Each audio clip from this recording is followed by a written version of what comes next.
What is up everyone, I'm Skratch, welcome to another Diablo Immortal video. Today I want to talk about shadows and how to raid the Immortals vault without getting caught and steal all their loot. What mistakes to avoid. Before we move over to talk about all that, I just want to point out a couple of things. Now, every single day you're gonna have 2 different time slots when you can actually raid the vault. And when you're doing it for the very first 4 times and you're collecting 40 chests, considering that you're doing a full run, you're actually gonna get huge rewards. At least for this very moment, we have 1 weekly reset. You're gonna be able to collect tons of heals and huge amounts of gold, guys. Like, only today, from getting my 40 weekly chests, I managed to get around 800k gold. That's absolutely insane. I haven't found anything else in the game that gives you so much gold. If you're talking about dark clans, shadow clans, if you're gonna go right here, you're gonna see we have the gathering.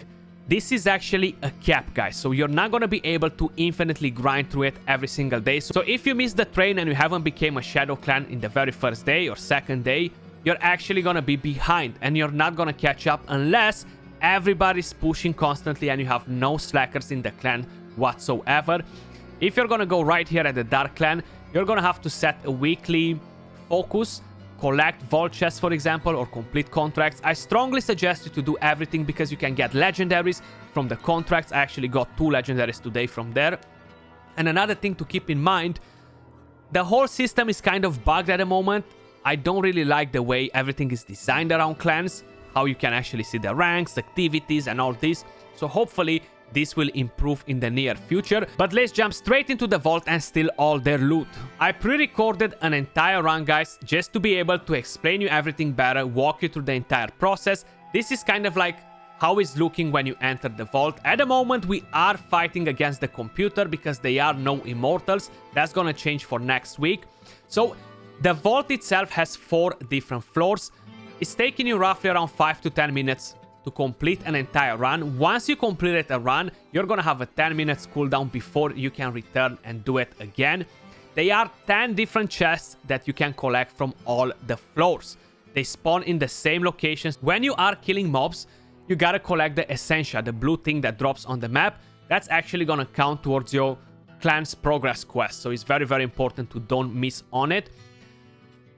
The Immortals can be notified that you are stealing their loot, and if they are coming in, that can be dangerous. So they will be pretty powerful. Expect to be a bit more powerful than you are. They're gonna get different buffs. They might have better stats, gear, etc. You see, we're moving over to the next floor. Every time you are ready to move to the next floor, you have a portal that allows you to summon out of the vault and run with the loot, basically. If you are dying, you're gonna lose all the loot, okay? One thing to keep in mind. And every time you are jumping from floor to floor, they can spawn wardens, for example, that can alert the immortals. You're gonna wanna make sure you prioritize that over everything else. You gotta kill the wardens. If no, they're gonna be able to quickly notify the immortals, and then they're gonna enter the vault and wreck your entire crew. So basically, the immortals, they always seem to spawn from the backside. Never from the front, never from the sides. They always come from the back. I would assume it's the exact same thing when you are fighting against the immortals. So always when you see it on the screen that the immortals enter the vault, keep an eye on the backside. Always look there and be prepared to attack, because if not, they're gonna wreck you. So there are some chests right here. This is the loot that you are getting. Now, I think last week we got legendaries out of it. I'm not 100% sure. Maybe we killed some mobs next to the chests and they drop legendaries instead, and we got confused thinking that the chests drop legendaries. But today, none of us got a legendary out of the 40 chests each. So that's a warden. The warden is just gonna run around the map. You're gonna wanna make sure you are prioritizing that. I'm repeating it because it's very, very important. Leave all the rest of the ads in there. They don't matter. Now, is a chest on the opposite side as well. I don't think I collected it. I'm actually going to get that right now. You see, we got heals, we got the gold, but that's basically the system of the vault, guys. You gotta kill some mobs. Immortals can get notified early on. At some point, you're just not gonna have an escape.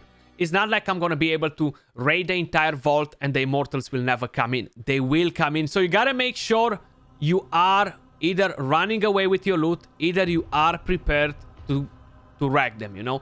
I'm not sure how many they can enter the vault at the same time, since it's something that I haven't experienced just yet. Unfortunately, I can't give you the information on that. We've seen them coming in groups of 3, in groups of 4, just one alone coming in. So I'm not sure how exactly it's gonna work when we're actually gonna fight a clan of 100 immortals or 300 immortals, you know? So it's definitely gonna be a big challenge. Immortals have entered the vault. Now, we've been notified before that immortals have been announced. That's happening only if you miss to kill a warden, okay? If you don't miss to kill a warden, immortals will come in anyway when you are on floor 4. You are able to run away with the loot from 3 different floors if you kill all the wardens. One thing to keep in mind. So we slaughtered that immortal. Now we can move ahead. They are not very strong at the moment, so I'm not sure how overpowered they are going to be once they are real players. I'm 100% sure it's going to be much harder than it is right now. Once you reach the kind of like the end of the floor 4, you're going to have a massive boss that you're going to have to fight. But this is pretty much everything that we know so far, guys. There are a few mistakes that you want to avoid, how I mentioned. Make sure you don't die because you lose the loot.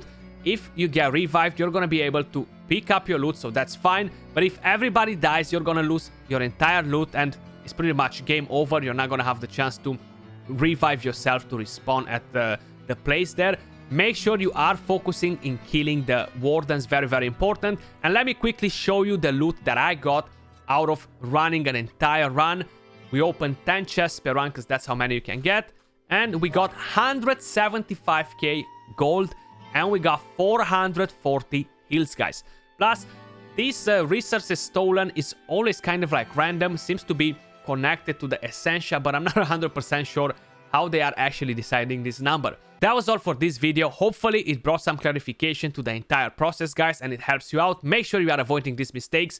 Get that loot and I'll catch you all soon in the next video. Peace.